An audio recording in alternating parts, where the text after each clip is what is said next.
YouTube, so I didn't post for a while, but today we're gonna be reacting to Not Everything We See in Sleep Paralysis is a Hallucination, animated horror stories by Thriller Tower. She's the scariest animator. So we're gonna go. Make sure to like and subscribe.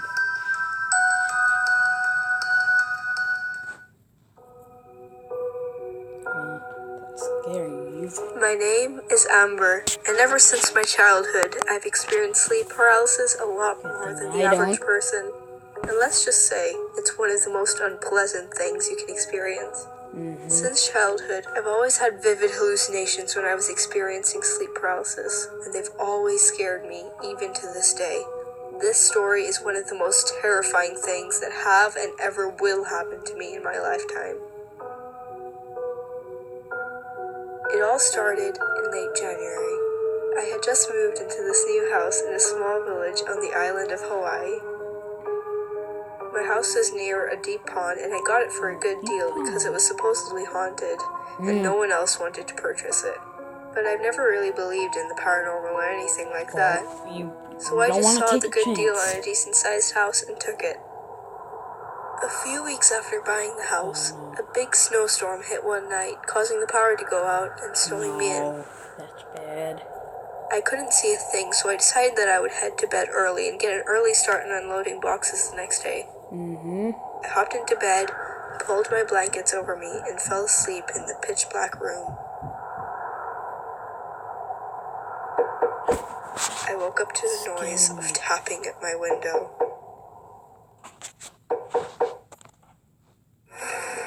What's that? Oh!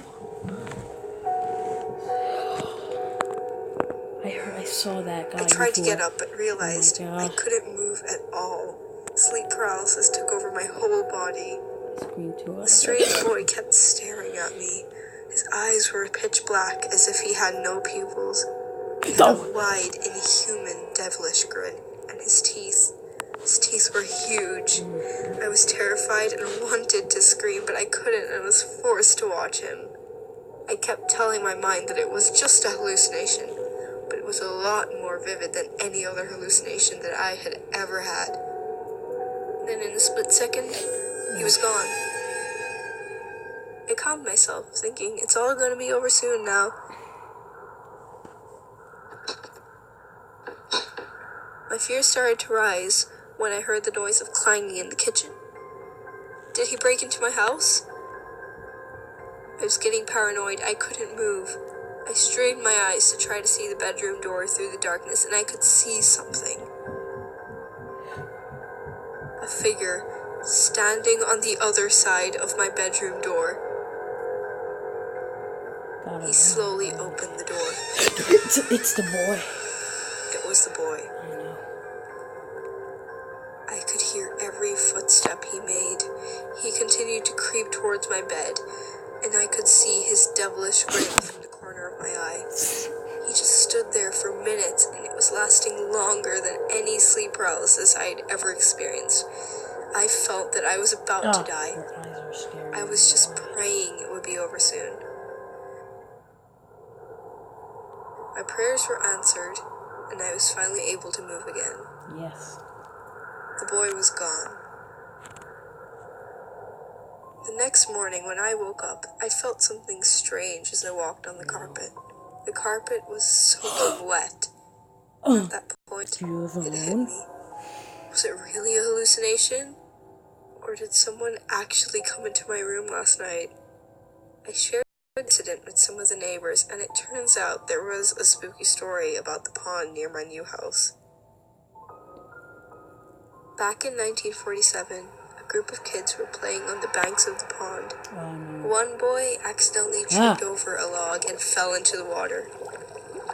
Before any of the other children could react, the boy sank beneath the water surface. For a few moments, they waited for him to resurface, but there was no sign of him. Horrified, they ran back to the village to get help. Some local men came as fast as they could and dived into the pond, searching for the young boy. They were terrified by what they found. The boy was sitting on a rock at the very bottom of the pond. His arms were hanging down by his sides, and his body was swaying back and forth with the currents. His eyes were wide and his mouth was hanging open, but he was dead in the water. The eerie sight sent shivers down the spines of the men who had dived in to save him. They were deeply disturbed and said it was such an unusual way to drown. It was as if the boy had calmly sat down on the rock and waited there to die. Ever since, bizarre rumors began to spread around the area. Many villagers believed that the ghost of the drowned boy lurked beneath the deep waters of the pond. They said that at night he would come to the surface cold, wet, and shivering.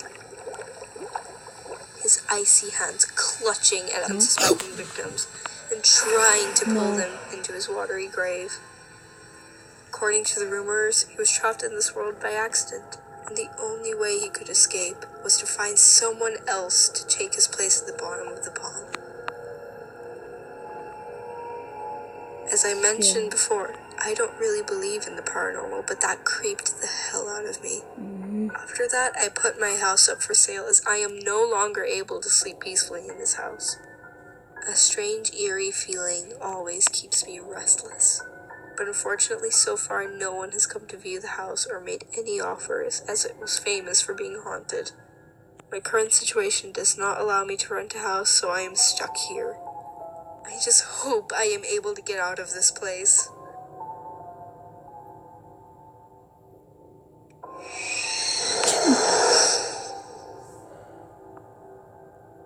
God. Scared me. So it's over, guys. So